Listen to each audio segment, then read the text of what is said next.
con eso yo quiero pedirle que pueda abrir la primera carta a los tesalonicenses, una epístola que comenzamos hace un par de domingos atrás y que se vio en necesidad de ser interrumpida por diferentes razones, pero una de ellas, como saben, es la visita de un predicador invitado, el Dr. Donald Whitney, que estuvo con nosotros, y hoy regresamos para continuar y realmente para comenzar la epístola, porque lo que hicimos en la primera ocasión fue simplemente a ver en la fundación de la iglesia, y la vimos a partir del libro de los Hechos, capítulo 17, donde se nos describe de qué manera esta iglesia comenzó, pero a partir de hoy vamos a estar entrando en materia, como dicen, y lo único que vamos a poder leer y exponer son los primeros 3 o 4 o 3 versículos y medio, si pudiéramos decirlo de esa forma, de tal forma que nosotros podamos ver por qué entendemos que esta es una carta vital para la vida de la iglesia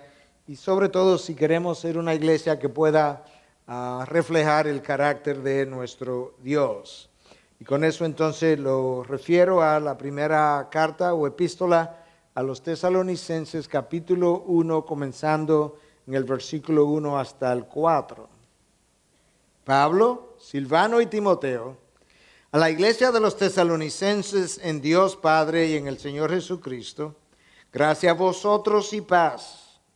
Siempre damos gracias a Dios por todos vosotros, haciendo mención de vosotros en nuestras oraciones, teniendo presente sin cesar delante de nuestro Dios y Padre vuestra obra de fe, vuestro trabajo de amor y la firmeza de vuestra esperanza en nuestro Señor Jesucristo.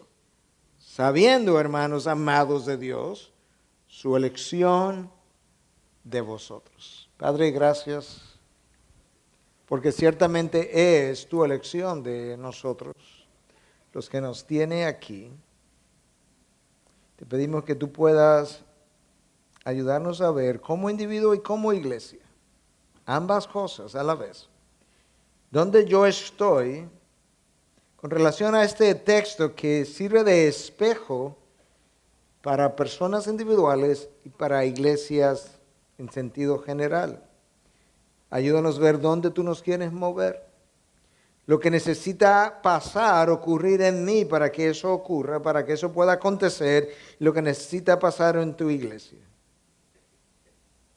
No nos dejes ser oidores pasivos, sino hacedores fieles de tu palabra.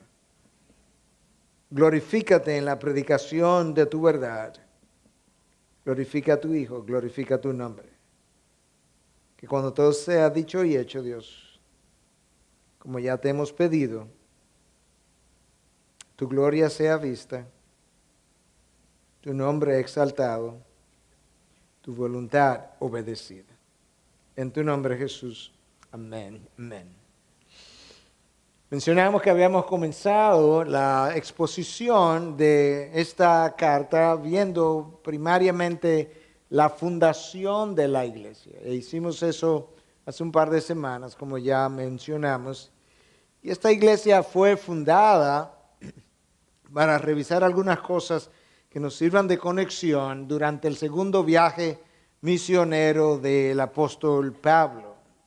Pablo fundó en primer lugar la iglesia de Filipos, la primera iglesia en el continente europeo, y desde allí entonces se dirigió a Tesalónica, una iglesia de Grecia, o una ciudad de Grecia, donde él pudo fundar esta iglesia junto con sus compañeros de viaje, Silas, y que es el Silvano de esta carta, y Timoteo. Pero él tuvo que salir corriendo, apenas pudo predicar o enseñar la palabra por 3 sábados consecutivos, y eso hace a muchos pensar que ciertamente el tiempo de Pablo en esta iglesia fue sumamente corto. Si solamente pudo estar durante 3 días de reposo, 3 semanas, entonces debió haber sido un tiempo muy efímero, y sin embargo otros piensan que quizá no fue tan corto, sino que posiblemente Pablo pasó 5 o 6 meses allí, porque el fruto de esta iglesia es tan rico, es tan extraordinario, que se hace difícil concebir que en 3 semanas apenas algo tan fructífero como esto pudo haber salido. Y sin embargo, este es el testimonio que tenemos en la epístola. De manera que Pablo sale de allí debido a la persecución y llega hasta Berea, y en Berea tuvo una mejor recepción, pero cuando los judíos de Tesalónica se enteraron que él había llegado a Berea y que muchos estaban convirtiendo a la fe cristiana, pues llegaron hasta allí para acusarle también, y Pablo tiene que volver a correr y llega entonces hasta Atenas, dejando a Silvano y a Timoteo en Berea temporalmente. Y desde Atenas entonces Pablo se dirige a Corinto, y la razón para hacer ese recorrido hasta Corinto es que es justamente desde la ciudad de Corinto donde se supone que Pablo escribió esta carta que hoy estamos comenzando a ver. Esta es una carta especial y yo mencioné eso en el primer sermón, en el primer mensaje, y la considero especial porque ciertamente he venido diciendo por un tiempo que para mí la iglesia de los tesalonicenses es la mejor iglesia que yo puedo ver descrita en el Nuevo Testamento.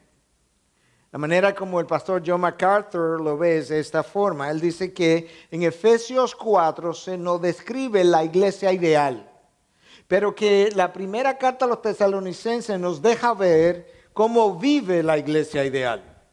En una vemos la teoría, en la otra vemos la práctica. Yo creo que eso es una buena forma de nosotros poderlo ver. Y con eso entonces vemos más o menos la introducción de lo que esta carta contiene. Yo quiero ver 5 o 6 cosas rápidamente en estos pocos versículos que leímos. Y en primer lugar yo quiero ver la autoría, el autor o los autores de la carta, así como sus destinatarios. En segundo lugar, el saludo inicial, la gratitud del corazón de Pablo por la iglesia. En tercer lugar, en cuarto lugar, la intercesión continua de este siervo apóstol de Dios por esta iglesia y todas las demás iglesias con las que él estuvo relacionado. El buen testimonio, en quinto lugar, de estos creyentes de una forma extraordinaria. Y finalmente, y número 6, la razón por la que Pablo está dando gracias a Dios. Ahí está este texto resumido en esos 5 o 6 puntos principales. Y yo quisiera, obviamente, comenzar por el primero, y es la autoría. El texto comienza diciendo: Pablo, Silvano y Timoteo, a la iglesia de los tesalonicenses. Esa sola frase nos deja ver quién fue o quiénes fueron los autores y quiénes fueron los receptores de la epístola, como ahí está dicho. Nosotros conocemos algunas cosas de estos hombres y yo quisiera revisar algunas de esas ideas acerca de ellos porque nos refresca o nos enseña algunas cosas que debo tener presente a la hora de yo ver estos nombres en una carta. Y de Pablo, por ejemplo, nosotros sabemos que fue el gran apóstol del Nuevo Testamento, el autor de la inmensa mayoría de las cartas, el más grande misionero de todos los tiempos, el más grande teólogo y posiblemente el mejor pastor que nosotros pudiéramos encontrar en el Nuevo Testamento y probablemente en la historia de la iglesia. Y decimos eso porque Dios dio a Pablo una serie de dones, talentos y oportunidades inigualables desde el día número 1. Ciertamente las cosas que Pablo poseyó como dádivas de Dios fueron extraordinarias. Dios dio a Pablo gozo, fe y esperanza en las peores circunstancias. No importa si él estaba en alta mar a punto de naufragar, o si ya estaba en el mar después de haber naufragado, o si estaba en las peores prisiones del Imperio Romano, tú no podías robarle a este hombre ni su fe, ni su gozo, ni su esperanza. Amor y gracia por los peores pecadores caracterizaron a este hombre. Aquellos que le persiguieron, aquellos compatriotas judíos por quienes Pablo hubiese estado dispuesto a dar sus ojos, como dice él, con tal de que llegaran a alcanzar salvación. Así los amó. Con esa gracia perseveró orando por ellos y Dios le dio a Pablo una perseverancia en las peores persecuciones, cárceles, situaciones, rechazo, que es realmente digno de admiración. Y cuando tú miras cómo escribe Pablo a las iglesias que él fundó en una ocasión, a hermanos que conoció por poco tiempo, y tú puedes sentir el latir pastoral de su corazón una y otra vez, como le decía a mi esposa anoche, yo me siento tan pequeño al lado de lo que Dios hizo en este hombre, que es algo que yo quisiera poder emular de él. Ese es Pablo. Pero también sabemos algunas cosas de Silvano. Silvano es el Silas del libro de los Hechos. Silas no acompañó a Pablo en su primer viaje misionero. Algunos de ustedes recordarán que Pablo hizo un primer viaje misionero acompañado de Bernabé y Juan Marcos. Pero cuando llegaron a Panfilia, Marcos decidió abandonar a Bernabé y a Pablo. El texto no nos dice por qué y los dejó y se regresó a Jerusalén. Pablo y Bernabé regresan a Antioquía, hacen un reporte y más adelante comienzan a preparar el segundo viaje misionero y Bernabé, que era primo de Juan Marcos, quería que llevaran a Juan Marcos otra vez en el segundo viaje misionero y Pablo dice a Marcos no. Pablo no explica en el texto el por qué no, pero asumimos que no fue simplemente su deserción, sino que quizá Marcos estaba todavía inmaduro, le faltaba crecer un poco en la fe, en madurez cristiana para ir a regiones tan peligrosas como la que ellos tendrían que visitar. Y entonces en ese momento surge un desacuerdo tan significativo que Bernabé se va con Juan Marcos en una dirección y Pablo toma a Silas, que es el Silvano en las epístolas, y entonces va en otra dirección. Y ahí comienza el segundo viaje misionero. Prontamente, después de iniciar este segundo viaje, llegan a una ciudad de nombre Listra. Y en Listra Pablo encuentra a Timoteo, un joven cuya madre tenía el nombre de Eunice y su abuela Loida, ambas creyentes.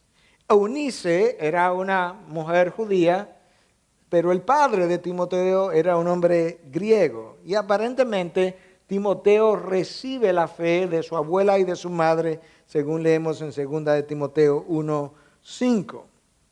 Timoteo también permaneció fiel a Pablo, le acompañó durante la gran mayoría de sus viajes o de sus lugares, ¿verdad? En el segundo viaje misionero, y le acompañó hasta el final del tercer viaje misionero también, y permaneció aparentemente cerca de Pablo cuando Pablo llega a Roma y está en prisión por primera vez. Porque desde esa prisión es que Pablo escribe las epístolas conocidas como las epístolas de la prisión, donde está Filemón y Colosenses y Filipenses, y en esas 3 cartas Timoteo es mencionado junto a Pablo, de manera que este fue un hijo que Dios le concedió a Pablo en la fe, que le acompañó y le fue fiel hasta el final. Es ese Timoteo que fue pastor de la iglesia de Éfeso, como nosotros podemos ver en la primera carta a Timoteo en 1:3.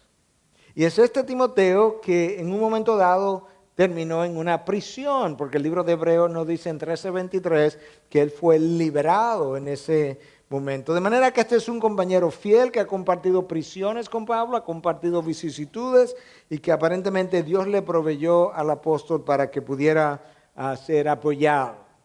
La carta entonces es enviada a nombre de Pablo, de Silvano y de Timoteo, pero la evidencia, tanto por el vocabulario como en el estilo literario, es que realmente esta es una carta de Pablo y que Silvano y Timoteo le estaban acompañando, a pesar de que algunos piensan que ellos también contribuyeron a lo que en esta carta se pudiera decir.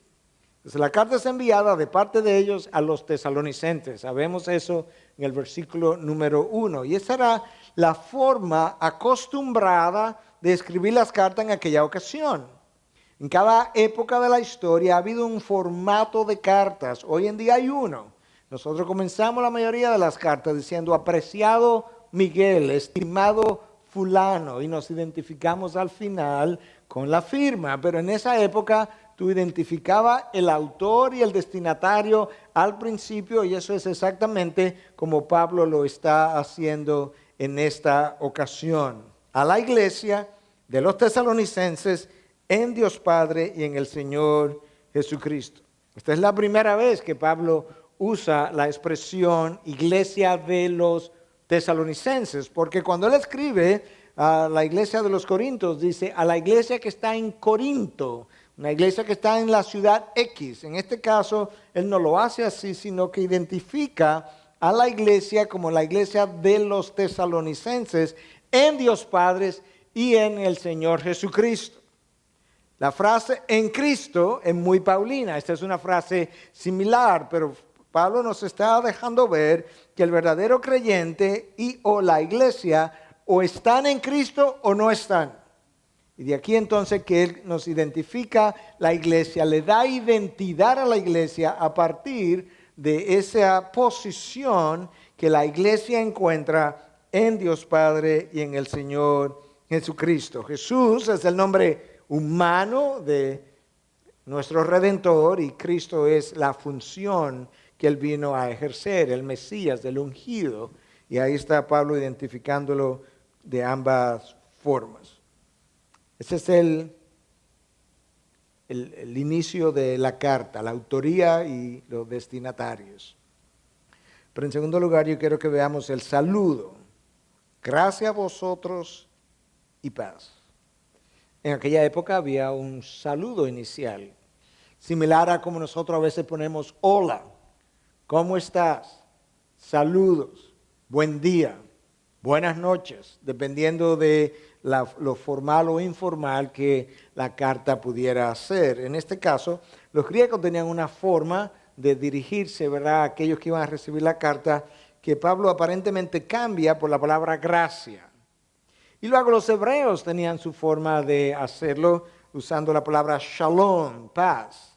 Pablo combina estas dos palabras, gracia y paz a vosotros, que son dos palabras excelentes para el vocabulario cristiano, porque es a través de la gracia de Cristo que mis pecados son perdonados y a través de esa gracia y el perdón de pecados yo obtengo paz para con Dios. Cuando esa gracia es aplicada a mi vida, mi enemistad con Dios termina y ahora yo puedo volver a tener paz con Dios. Y de esa misma forma, Pablo comienza esta carta diciendo gracia y paz a vosotros. Shalom.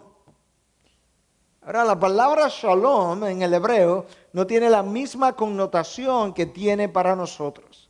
En esencia, paz para nosotros es ausencia de guerras, de conflictos, de problemas. Ese no era el concepto para el hebreo, sino que shalom tiene un concepto mucho más amplio, mucho más integral y en esencia significa prosperidad en todo el sentido de la palabra. Prosperidad material, emocional, espiritual, de tal forma que cuando un judío le decía a otro shalom, estaba deseándole lo mejor que pudiera desearle en su vida. Y esto es como Pablo comienza la carta diciendo gracia y shalom y paz a vosotros. La forma regular del saludo de Pablo para sus seguidores.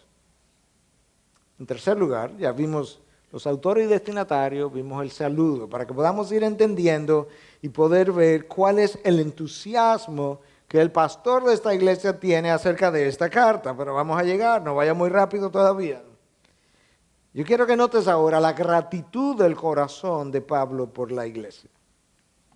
La gratitud del corazón de Pablo por la iglesia. Siempre damos gracias a Dios por todos vosotros.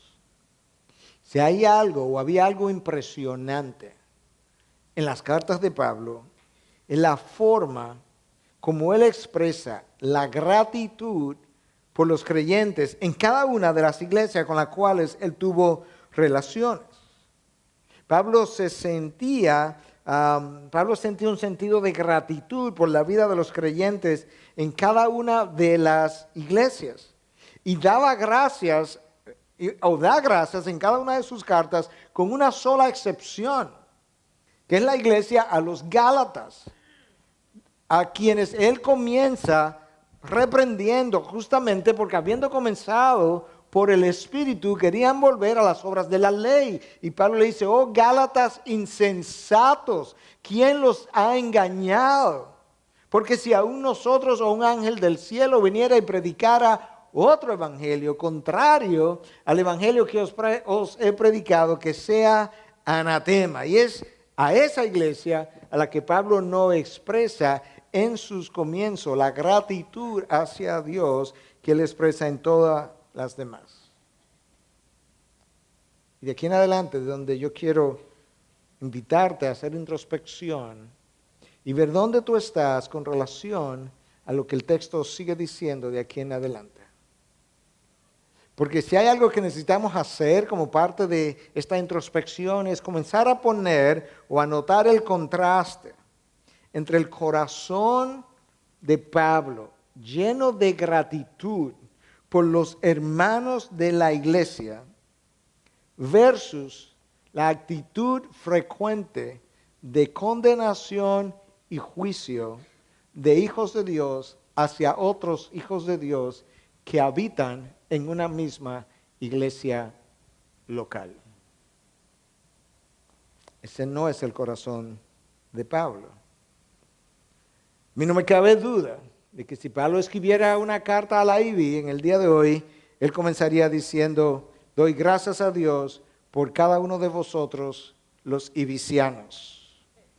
Porque Pablo hace eso en todas sus cartas, incluyendo cuando se dirige a la iglesia de Corinto, donde habían pleitos, divisiones, gente que decía que era de Pedro, gente que decía que no, que era de Pablo, otro que decía que no era de nadie, otro que decía que era de Apolos.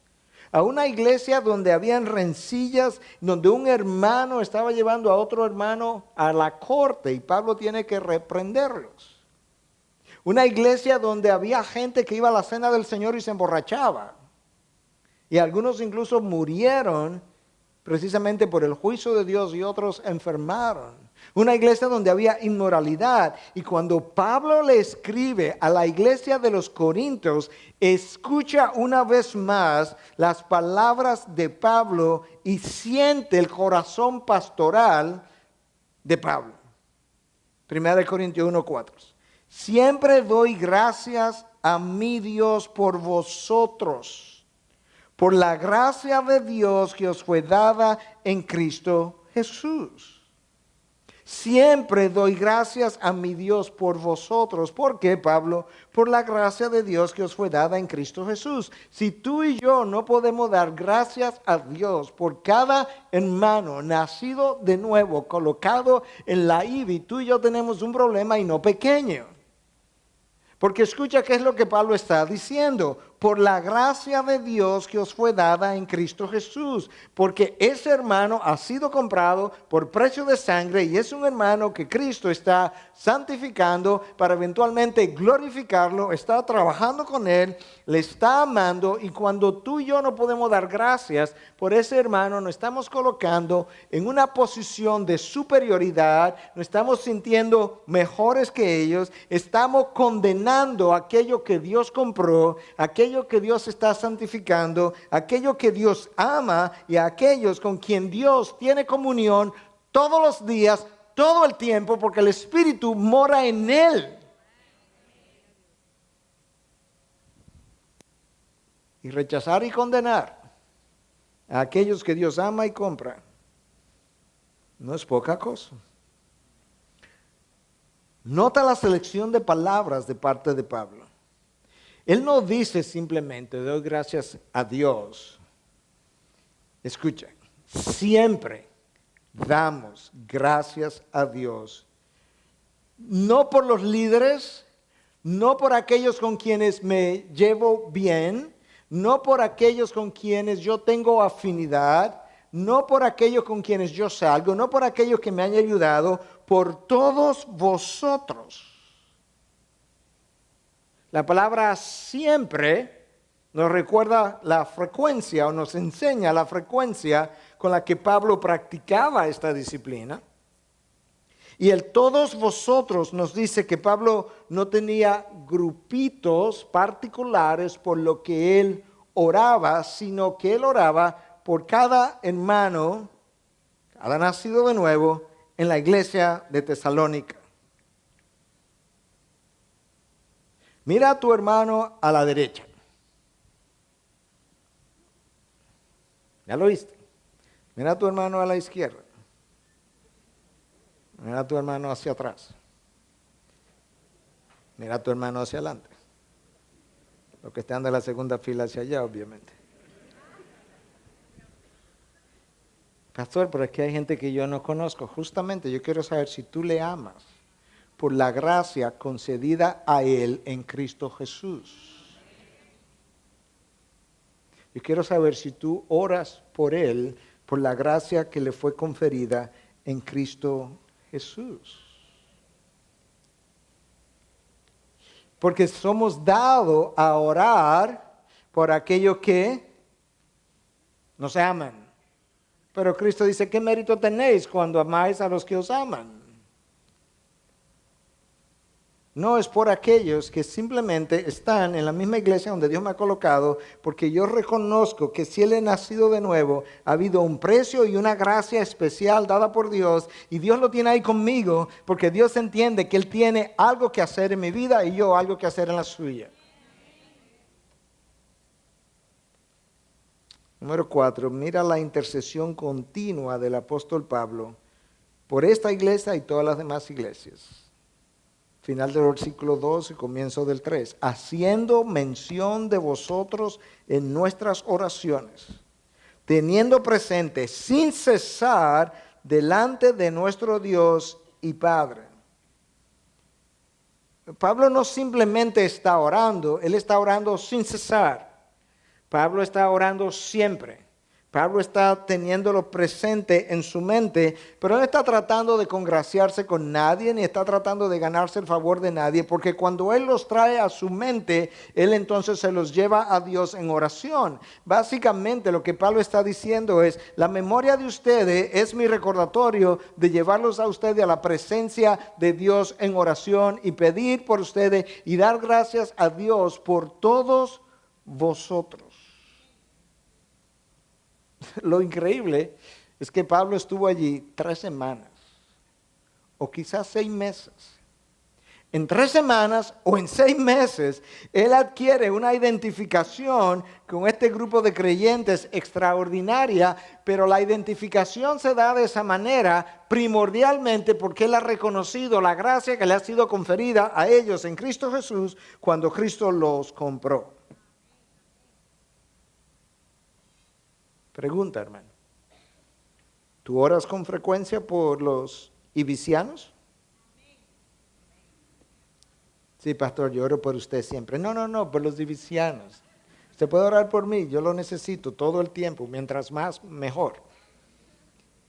Pero mi pregunta es si oramos por el resto de los creyentes en Cristo Jesús y si damos gracias por ellos. Porque eso es lo que Pablo nos está diciendo aquí. Eso es lo que nos está dejando ver. Podemos orar cuando alguien está en necesidad, pero en este caso Pablo no me está dejando ver que él está orando por ellos por las necesidades que tienen, sino que él está orando por ellos, por lo que Dios está haciendo en ellos y con ellos. Y él no nos deja ver ahora, aunque un poco más adelante sí nos va a mostrar algo de eso, por qué él estaba orando y dando gracia, pero en ocasiones, como fue el caso de los efesios, Pablo oró para que Dios les ayudara a comprender cuál era la anchura, la longitud, la altura y la profundidad del amor de Cristo. ¿Te imaginas? ¿Te imaginas que esa fuera una de nuestras oraciones continuas por hermanos en la IBI y hermanos en otras iglesias de nuestra nación y aún de nuestro continente? En otros casos, como fue el de los colosenses, Pablo oró porque Dios les ayudara a ser llenos del conocimiento de su voluntad. Pablo no estaba orando por necesidades específicas en esos casos, sino por una obra mayor de conocimiento, de crecimiento, de santificación en aquellos hermanos. A veces oró por perseverancia o por la santificación de ellos. Podemos orar por el avance del evangelio. Podemos orar para que Dios movilice su ejército.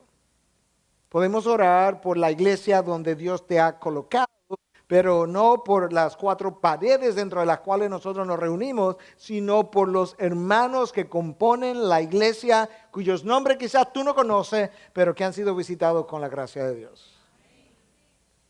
Imagina el efecto de eso. Escucha a Pablo otra vez. Haciendo mención de vosotros en nuestras oraciones. No le está contando a alguien, le está contando a Dios de ellos. A pesar de la distancia. A pesar del corto tiempo de intimidad con ellos quizás.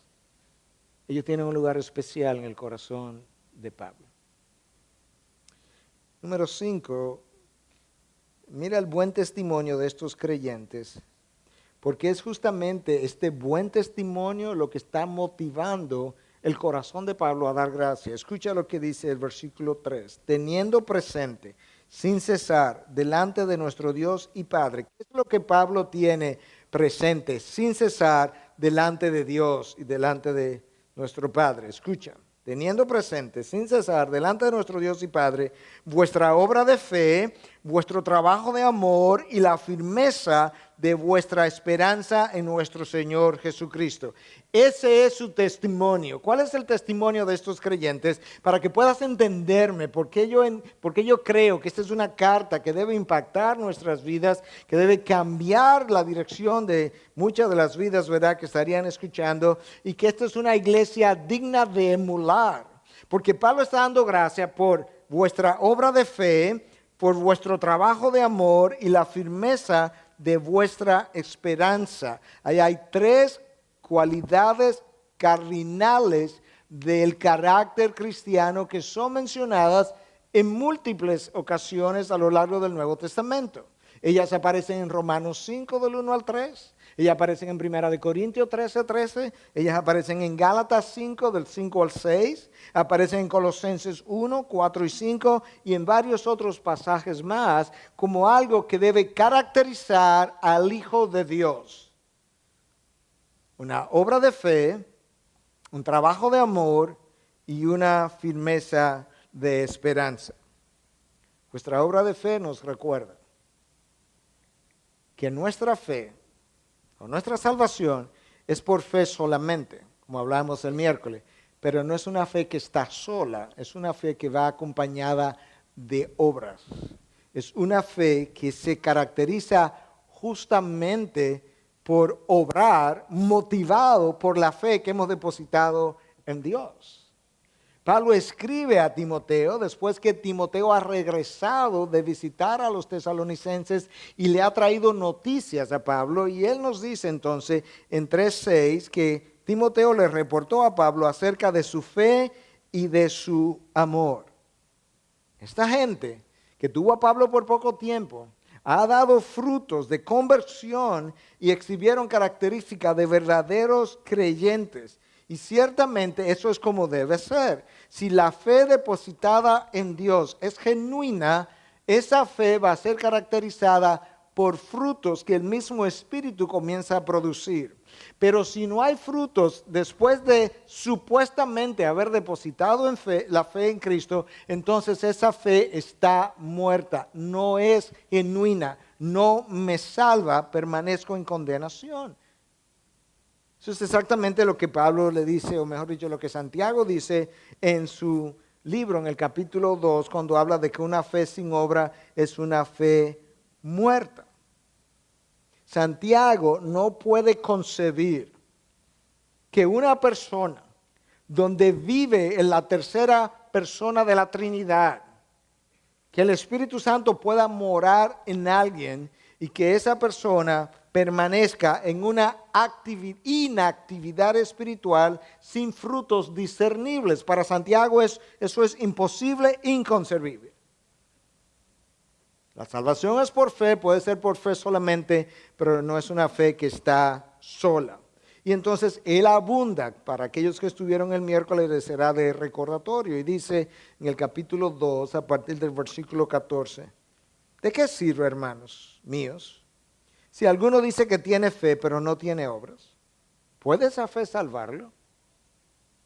Una fe muerta puede haberte salvado. ¿Y cuál es la evidencia de una fe viva? Las obras que la fe misma depositada en Dios produce. Si un hermano o una hermana no tienen ropa y carecen del sustento diario, Y uno de vosotros les dice, id en paz, calentados y saciados, pero no les dais lo necesario para su cuerpo, ¿de qué sirve? No les sirve nada, sigue hambriento y sigue con frío. Así también la fe por sí misma, si no tiene obras, está muerta. Pero alguno dirá, tú tienes fe y yo tengo obras. Muéstrame tu fe sin las obras y yo te mostraré mi fe por mis obras. Mis obras no me salvan, pero la evidencia de una fe real, genuina, depositada en Dios, es que la fe misma brota, resulta en obras que Dios preparó de antemano para que anduviésemos en ellas y que Efesios 2:10 llama buenas obras. Es la consecuencia natural del nuevo nacimiento. Y eso es lo que ellos están exhibiendo, es una obra de fe. Pablo está dando gracias por vuestra obra de fe. En el lenguaje original está un poco más enfático y más claro. Básicamente está hablando de obras que resultan de una fe. Obras que son el resultado de una fe verdadera, no una fe plantada en el aire. Ellos sabían a quién le habían creído y al igual que Pablo estaban confiados en el Señor y esperando en las promesas, al igual que aquellos que son registrados en el capítulo 11 del libro de Hebreos. Pero escucha algo más que lo caracterizó, algo más que formó parte de su carácter cristiano. Vuestro trabajo de amor no es solamente vuestra obra de fe, sino vuestro trabajo de amor. La palabra traducida ahí como trabajo es kopos, que implica una labor intensa. Significa un trabajo arduo donde hemos gastado todas nuestras energías en la labor. ¿Tú escuchaste eso? Que esta gente tiene una evidencia de amor que refleja una labor intensa donde ellos se han gastado todas sus energías. De hecho, Pablo cuando le escribe en su segunda carta, habla de la manera de cómo ellos se aman unos a otros y dice algo que aumenta cada día más y más. Ya se están amando unos a otros, pero resulta que la evidencia es, lo que se dice afuera, es que cada día ustedes se aman más y más. Es un amor que va más allá del esfuerzo ordinario. Es un amor que va la extra milla. Es un amor que va otra vez la extra milla. Es un tipo de amor incondicional que no viene de la carne, sino que viene de Dios. Y una de las características del cristiano verdadero, nacido de nuevo, es su capacidad para amar. Hasta tal punto que cuando Juan está terminando su vida en los 90, en los años, cuando ya tenía 90 y tantos años, y él escribe su primera carta, con toda la experiencia acumulada, con todo el caminar con Dios que ya tenía, él afirma categóricamente que el que no ama no ha nacido de Dios. Primera de Juan 4, 7 y 8. Amados, amémonos unos a otros, porque el amor es de Dios. Y todo el que ama es nacido de Dios y conoce a Dios. El que no ama no conoce a Dios, porque Dios es amor. Dos cualidades, dos condiciones para yo amar. Yo tengo que nacer de Dios y yo tengo que conocer a Dios. La dificultad entonces para amar a otros milita en la dirección de o no nuevo nacimiento o no conozco a Dios lo suficiente. Poco conocimiento de Dios, poco amor, porque el amor es de Dios y Dios es amor. Y el que no ama, dice Juan, escúchalo una vez más, amados, amémonos unos a otros, porque el amor es de Dios y todo el que ama es nacido de Dios y conoce a Dios. El que no ama no conoce a Dios porque Dios es amor. Hermanos, yo creo que en los círculos cristianos, aún en los ortodoxos, nosotros hablamos mucho de amor y amamos poco. Hablamos más de amor de lo que realmente amamos.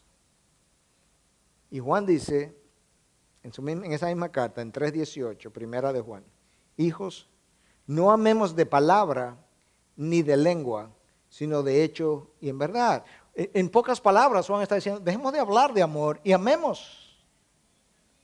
Dejemos de mover los labios para conversar acerca de cómo debemos amar y la necesidad de amar y el amor incondicional y el amor ágape y vayamos y hagámoslo. Dejemos de hablar de palabra, no es de palabra ni de lengua, sino de hecho y en verdad. Y la razón por la que estoy rastrillando, enfatizando este concepto es porque Pablo dice acerca de los tesalonicenses que ellos han mostrado en su carácter cristiano un trabajo de fe, una obra de fe, perdón, y un trabajo de amor. Pero resulta que la palabra ahí es una labor ardua, intensa de amor en la que ellos se han gastado todas sus energías y que la segunda carta escrita a ellos de parte de Pablo testifica que aumentaba cada día más y más. ¿Te imaginas que ese fuera el testimonio de la IBI y de cada iglesia en la ciudad de Santo Domingo? ¿Te imaginas el impacto de eso, de ese testimonio, de esa forma de vivir? Creo que tenemos una idea muy superficial de lo que amar realmente es. Cuando Pablo lo describe a los Corintios, no tengo el tiempo de exponer todo ese texto porque ese no es el texto para hoy, pero algunos pincelazos por lo menos, o algunas pinceladas, Pablo habla de que ese amor es paciente. Macrotumeo es una palabra compuesta que implica permanecer debajo del calor por mucho tiempo, soportar el calor y soportarlo con buena actitud. Yo puedo permanecer bajo el calor por mucho tiempo con buena actitud y con mala actitud. Cuando yo lo hago con mala actitud, eso no es amor, eso no es paciencia. Eso es ingratitud porque no estoy pasando al otro la paciencia que Dios ha tenido para conmigo. Y la paciencia sabe esperar y el amor es paciente. Y como la palabra interpreta la palabra, si Jacob estuviera leyendo esto, él pudiera decir, así es, Pablo, porque yo esperé por Raquel 14 años, me pareció poco tiempo. 14 años, poco tiempo. Tú estás relajando, Jacob. La impaciencia no es una forma temperamental. Es un acto pecaminoso de un corazón caído que no conoce el amor de Dios como Dios quiere que él o ella lo conozca. Nadie ama más que nuestro Padre Celestial y nadie es más paciente que nuestro Padre Celestial. El amor es paciente, pero no solamente es paciente, dice Pablo, es bondadoso.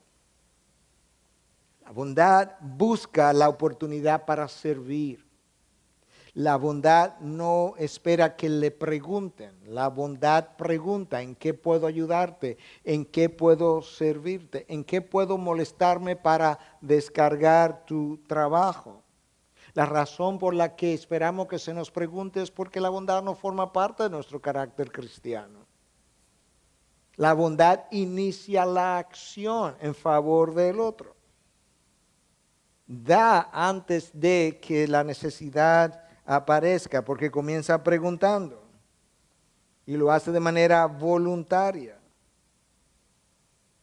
Y Pablo dice, es paciente el amor, es bondadoso el amor, no es arrogante, no es jactancioso, no celebra sus logros, no menciona sus logros y sus triunfos, porque no está concentrado en él. Esa es la clave. El amor no se porta indecorosamente, dice Pablo, ni en privado ni en público. No es hiriente, no usa palabras groseras, no sube el tono de la voz, no es cruel, no es áspero. De hecho, el amor es manso.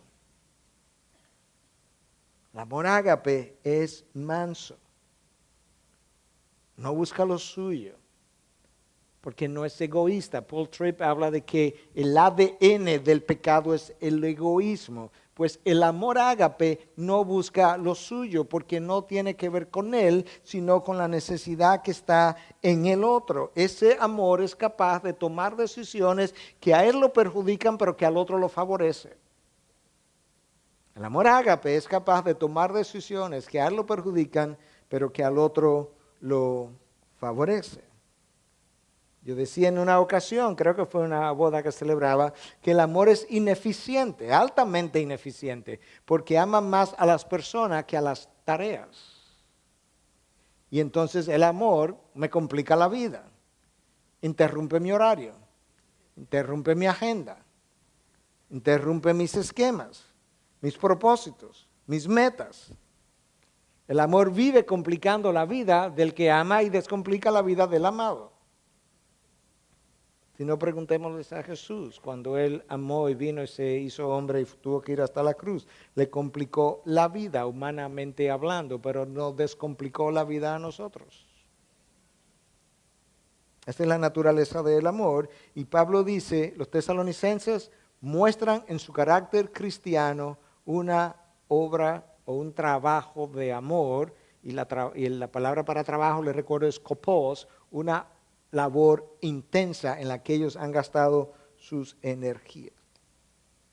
Y entonces cuando él sigue escribiéndole a ellos más adelante, ya lo veremos semanas o meses después, porque no está ahora en el texto, pero en el capítulo 5, versículo 11, Pablo le dice, por tanto, alentaos los unos a los otros, edificaos el uno al otro, escucha, tal como los estáis haciendo.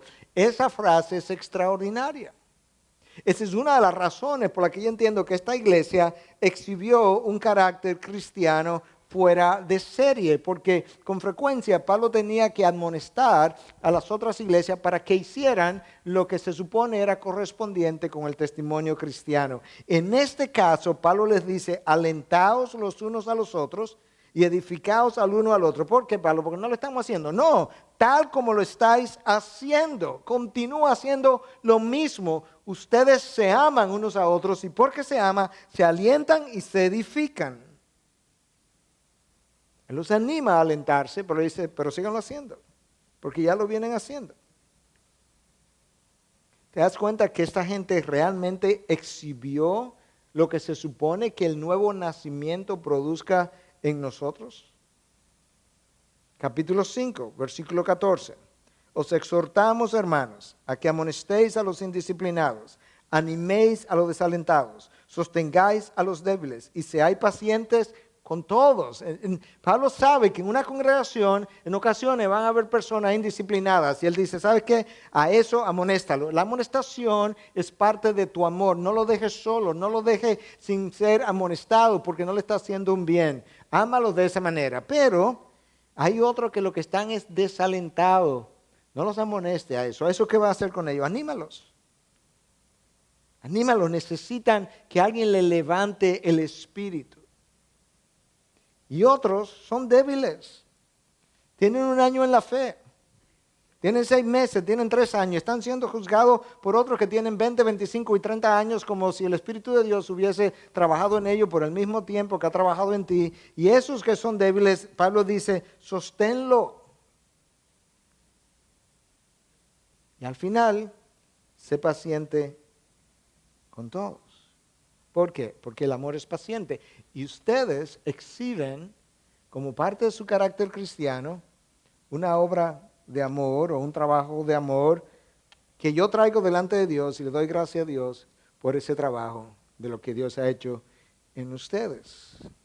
Anímalo a que persistan en la carrera, a aquellos que se están desviando. Antes de condenarlos, a los que se están alejando, anímalos a regresar, anímalos a perseverar. No los rechaces, no los empuje, tráelo, búscalo. Os exhorto a los líderes, no, a todos, es un trabajo de todos. No es un trabajo de algunos, no es un trabajo del pastor o del cuerpo pastoral. Algunos de ustedes están más cerca de otros y saben más cosas de otros que lo que nosotros a veces sabemos. Tú vas por tu hermano, tú amas a tu hermano, vela por él, vela por su bienestar físico, vela por su bienestar emocional, vela por su bienestar espiritual. Vela por cada uno de tus hermanos. Escucha cómo Pablo les anima en el versículo 15 del capítulo 5 de 1 Tesalonicenses. Mirad que ninguno devuelva a otro mal por mal, sino procurad siempre lo bueno los unos para con los otros y para con todos. Es una manera de ayudarnos a ver ¿De qué forma necesitamos amar para que ese trabajo de amor forme parte de nuestro testimonio? Leon Morris, en su comentario acerca de ese versículo, explica que en este texto la recomendación de no devolver a nadie mal por mal o de hacer obras de amor es en el contexto de situaciones hostiles. Y entonces que cuando seamos provocados a la ira, nosotros debemos responder con mansedumbre y con amor. Mirar que ninguno nos devuelva mal por mal. Procurar. En otras traducciones dice procurar en vez de mirar. Y esa palabra ahí, traducida como procurar o mirar, es dioko en el griego, que significa perseguir algo con determinación y entusiasmo. Pastor, ahora usted me confundió, dijo muchas cosas al mismo tiempo. Okay, le voy a decir de otra manera, más al paso y todas juntas, para que tenga sentido. En otras palabras, la exhortación, cuando dice mirar, que no paguemos mal por mal, esa exhortación, a la luz de lo que implica en el lenguaje original, pudiera decirse de esta manera. Mirad que ninguno pague mal por mal, sino perseguir con determinación y entusiasmo el hacer lo bueno todo el tiempo, aún en medio de la dificultad y en medio de la hostilidad contra vosotros, y que eso se constituya en vuestro estilo de vida. Wow. Que mi estilo de vida sea uno que yo procuro de manera continua y con entusiasmo hacer siempre el bien, aún en medio de la hostilidad contra nosotros. Eso no forma parte de la sociedad secular, pero mucho menos, pero peor cuando no forma parte del carácter cristiano. Vuestra obra de fe, vuestro trabajo de amor, son tres cosas, las tres características cardinales del cristiano. Y aquí viene la tercera. Y la firmeza de vuestra esperanza. La firmeza de vuestra esperanza. El cristiano, permítanme decirlo en buen dominicano, al cristiano no le luce cuando hay una crisis económica, cuando hay un anuncio de ébola, vivir o hablar de una forma que no muestra esperanza. Él niega su fe. Justamente cuando comenzaron los artículos a salir acerca de ébola, una de las publicaciones que hicimos en la Coalición por el Evangelio decía al final, seamos nosotros la voz de la calma en medio del desenfreno. Porque justamente nosotros tenemos nuestra esperanza anclada en las promesas de Dios. Nosotros estamos anclados en este mundo mientras esperamos por el mundo venidero. Nosotros confiamos y creemos que Dios es más real y sus promesas que aún no veo son más reales que aquello que yo veo a mi alrededor. Que nuestra confianza está en Cristo, en aquello que Él ha revelado, en medio de las dificultades, en medio del dolor, de las pérdidas, de las persecuciones, de las decepciones. El cristiano tiene una esperanza viva, real, que lo ancla cuando todo el mundo parece estar desestabilizado. Y eso formó parte del carácter cristiano y del testimonio de los tesalonicenses. Y cada vez que Pablo iba donde Dios a dar gracia, él daba gracia a Dios por el carácter exhibido en ellos, que estaba representado por una obra de fe, un trabajo de amor y una firmeza de la esperanza que ellos habían desarrollado. Imagina que ese sea como luzcan todas nuestras vidas, una por una. El autor del libro de Hebreos nos habla en términos similares y nos llama a asirnos de la esperanza puesta delante de nosotros, la cual tenemos como ancla del alma, una esperanza segura y firme que penetra hasta detrás del velo, donde Jesús entró por nosotros como precursor hecho según el orden de Melquisedec como sacerdote para siempre. ¿Tú escuchaste la selección de palabras de ese texto? Déjame leerte un par de ellas otra vez. Es una esperanza puesta delante de nosotros. Nosotros no la pusimos, nosotros no la creamos, es una esperanza que Dios ha traído, la ha bajado del cielo y la ha puesto delante de nosotros. Y esa esperanza se llama Jesús, la cual tenemos como ancla del alma, donde mi alma pueda sentirse garantizada, una esperanza segura y firme, que penetra detrás del velo. ¿De quién está hablando? De Jesús, donde Jesús entró por nosotros.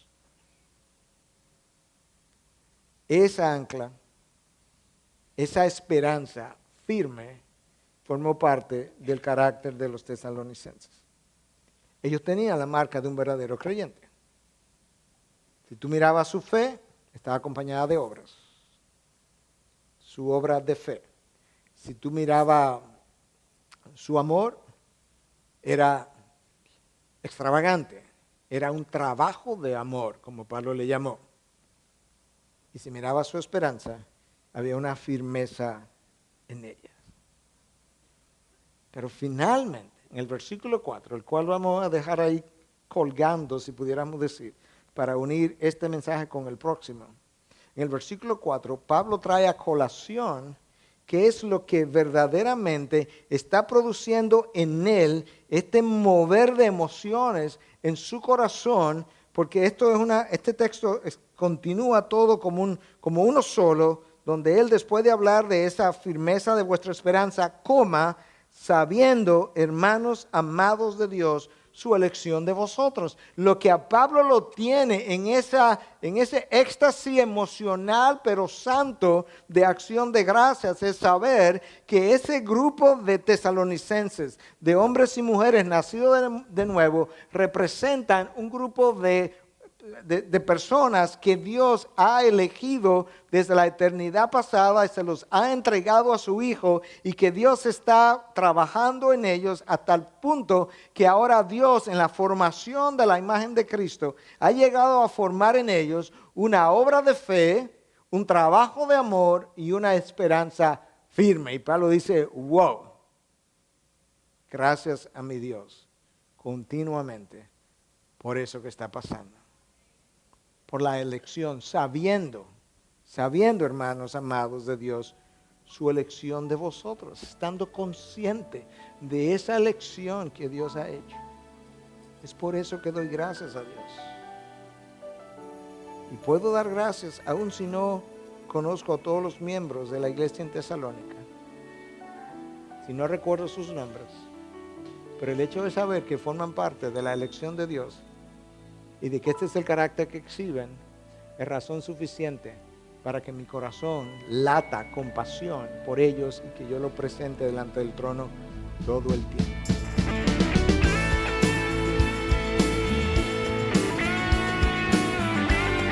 Esta es una producción que llega hasta ustedes gracias a los aportes de individuos y empresas comprometidos con la defensa de la fe.